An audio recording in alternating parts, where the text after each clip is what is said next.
Good morning, all. I'd like you to take a look at this picture for a second. This is a shot taken last summer on one of the, what do we have, 13 campuses at the Better Together Teacher Summit. Take a look at that picture. Now look around this room, look at yourselves, think about the other 70-something educators who signed up for this conference today, and ask yourself this question. What do we all have in common? What do we all have in common? Now, I don't know about you, but if I look at this picture and answer that question, we certainly have in common that we are educators, hardworking, talented educators. Secondly, we all, yourselves included, have something of value to offer the students at your school, and certainly the teachers at your school. But it is also my opinion that of the 10,000 plus teachers that I'm really talking about, your educators here that I'm talking about, we also collectively have something today to offer, something of value today to offer the world of education at large. Now, in this room, we have teachers. When I say offer of value, what am I really talking about? Well, just ask yourself. Certainly a description of your best teaching practices, quite possibly also copies of your lesson plans, as Alice just showed us, examples of her students' work, and then interestingly enough, your reflections, something of value, your reflections on teaching, learning, and assessment, and a description of the best practices of other teachers at your school. Now, if in this room or in that 10,000 group, we're not just talking teachers, we're talking the counselors that have signed up for today, and the psychologists that have signed up for today, and the administrators, and the board members, and so on, they certainly have to offer of value a description of the best practices of the teachers at their school, and most definitely, they can offer their own reflections on teaching, learning, and/or assessment. Now, you do not need me to tell you that in the digital age, there are a number of very wonderful ways to bring that voice forward, to bring those offerings forward, to share with the world of education so that your voice extends and/or amplifies beyond your own schoolyard gate. You do not need me to tell you that there are a lot of great ways to do that today. But what I would like to share with you for the remaining minutes of this presentation are some of the lesser known but super powerful ways that I have managed to amplify my voice beyond the schoolyard gate, and then I'm hoping more than anything else to inspire each and every one of you to at least give one of those a try between now and the end of the school year. One way in which I have done that, and I cannot emphasize how much I've enjoyed this, is to write an article for something called Medium.org. Medium is a free online publishing website. It's very simple to use.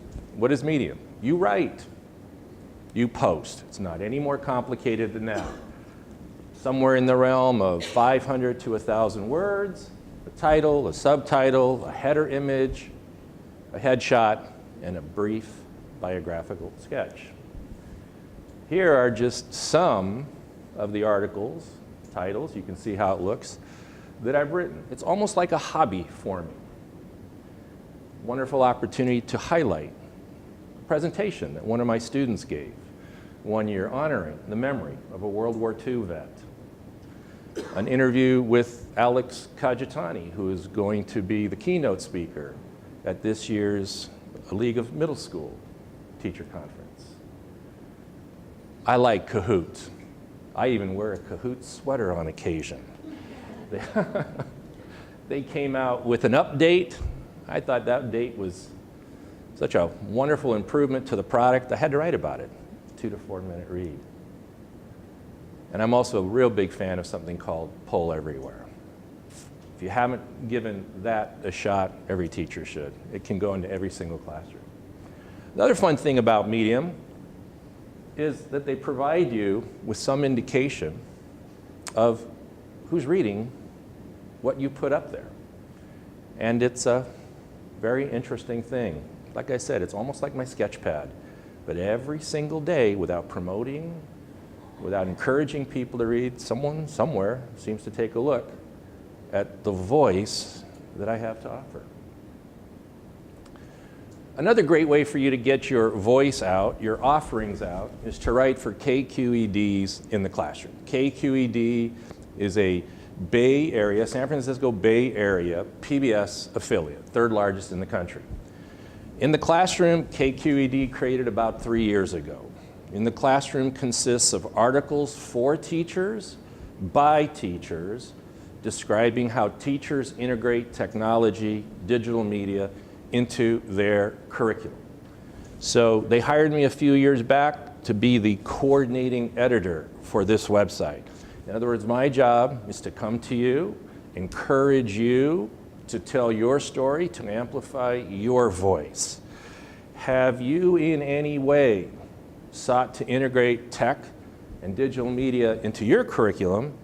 And if so, let's put that out there for others to hear about. I'm your editor. I will make you look good. We will make you look good. Scratch some notes down collaboratively. We'll bring this thing forward, plus we'll pay $125 for the effort. Look around this room. Can you guess the name of anybody who's ever written for In the Classroom? Well, what do you know? Alice, I think, has several posts up there, okay? Laura Bradley, how many of you know Laura Bradley?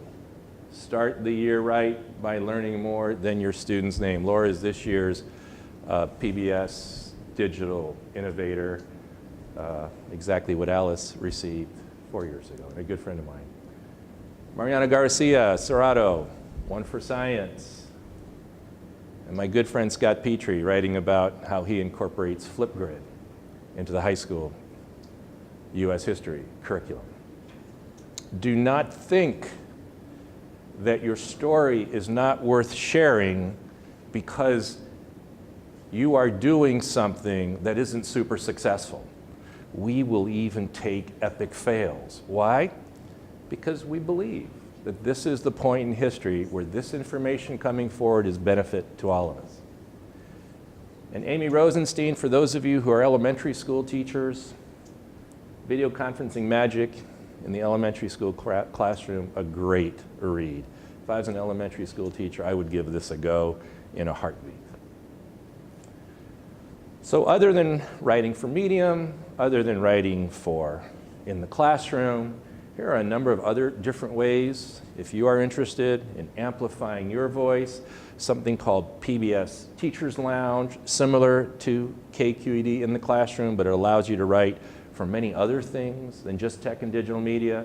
The Teaching Channel, Share My Lesson, Education World, lots of different places today. Perhaps some of the lesser known ones, but super powerful ways of you getting your voice out.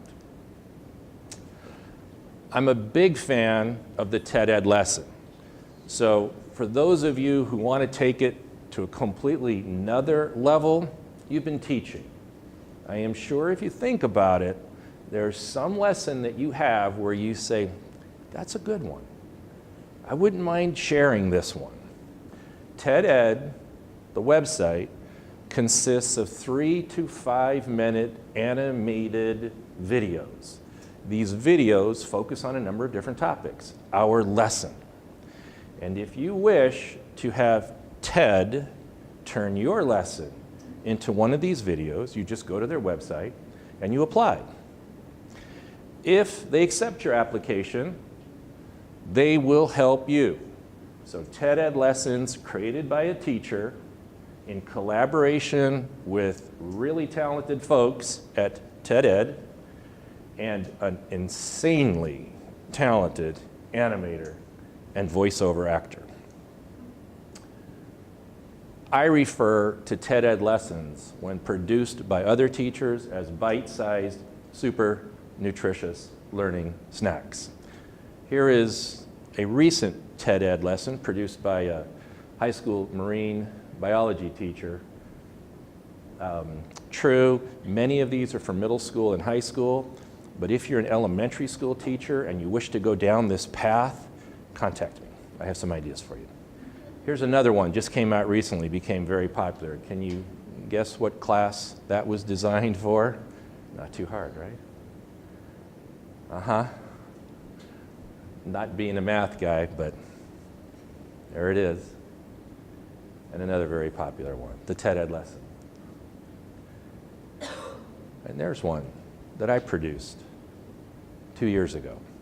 TED Ed, just like Medium, will provide you with information about how many people have viewed your lesson. So the killer whale one, which just came out almost overnight, has nearly 300. Mine, which has been out for 3 years, is under that. But there are some, like a friend of mine who wrote one entitled The Cuban Missile Crisis. Within 2 weeks, he was almost at 1 million. It's incredible. Lastly, if you haven't experienced it or given it a go, a great way for you to get your voice out is to host a Twitter chat, or at the very least, to participate in one. Now, Twitter chat is simply a conversation online on Twitter. And if you want to know more about how to do that, or if you have never been on Twitter before, quick show of hands, how many of you are not on Twitter who are not on Twitter? How many? Is everybody in the room? All right. So to get you started, may I suggest you take a look at the article I wrote, How and Why I Became a Teacher Twitter Convert. Because for me, it was a long go. I, for a long, long time, said there's no way that I'm going to do Twitter. And my journey and why I finally came around to it, I think will encourage you probably to do the same. But then if you want to go one step further and do a Twitter chat, Corey Orlando, Let's Chat, a primer, and a couple other wonderful articles. I will provide the slideshow to you later. Your turn. Your turn.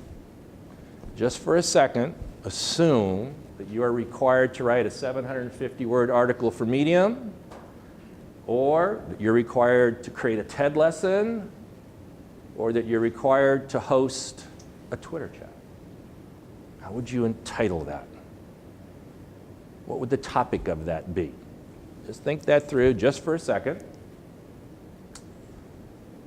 Why? Why should you even give it a go? Lots of reasons. For me personally, it boils down to this. After 30 years plus, when you share your work or the work of others, you cannot help but reflect and learn. And so to try to amplify your voice, to try to share your work, in my opinion, it's guaranteed to make you a better teacher. And I can't think of any other reason more important than that. In any event, I would love to hear to what extent you've taken me up on any one of these suggestions, email and/or Twitter. Thank you so much for the opportunity to present this morning. Much enjoyed.